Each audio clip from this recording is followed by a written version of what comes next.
এটা নিয়েও কিন্তু বারবার প্রশ্ন উঠেছে। ভূমি সমস্যা নিরসনের কথা বলা হয়েছে। ভূমি সমস্যা ঠিক যেভাবে চুক্তিতে বলা হয়েছিল যে নিরসন করা হবে সেই পদ্ধতিতে করা হয়নি।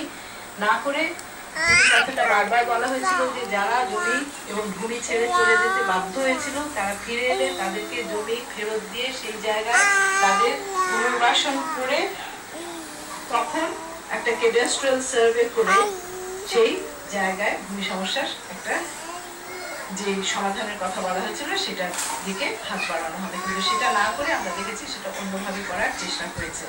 এবং এখন পর্যন্ত পার্বত্য চট্টগ্রাম বাস্তবায়ন কমিটি যেভাবে কাজ করার কথা ছিল সেটা তৈরি হয়েছে, কমিটিটি গঠন করা হয়েছে, কিন্তু সেইভাবে তারা কাজ করতে পারছে বলে আমরা মনে করি না।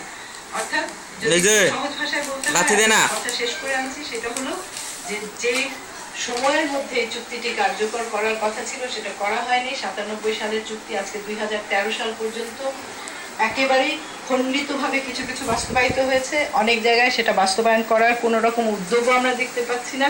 এবং সরকারি যে একটা অবস্থান রয়েছে সেটার মধ্যে যথেষ্ট অস্বচ্ছতা রয়েছে, সেই অস্বচ্ছতাটা সরিয়ে নেওয়া দরকার এবং স্পষ্টভাবে এই বাস্তবায়নের জন্য যা যা করার সেই পদক্ষেপগুলি নেওয়া দরকার।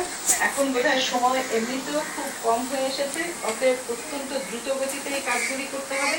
এবং সবচেয়ে বড় কথা, সেখানে কোনো রকমের নির্বাচন এখন পর্যন্ত অনুষ্ঠান করা হয়নি, যার মাধ্যমে সেখানকার জনগণ এই আস্থাটা ফিরে পেত যে আসলে তাদের হাতে ক্ষমতা হস্তান্তরের প্রক্রিয়াটাকে সরকার গুরুত্ব সহকারে দিচ্ছে এবং সেটা বাস্তবায়িত করার জন্য চেষ্টা করছে।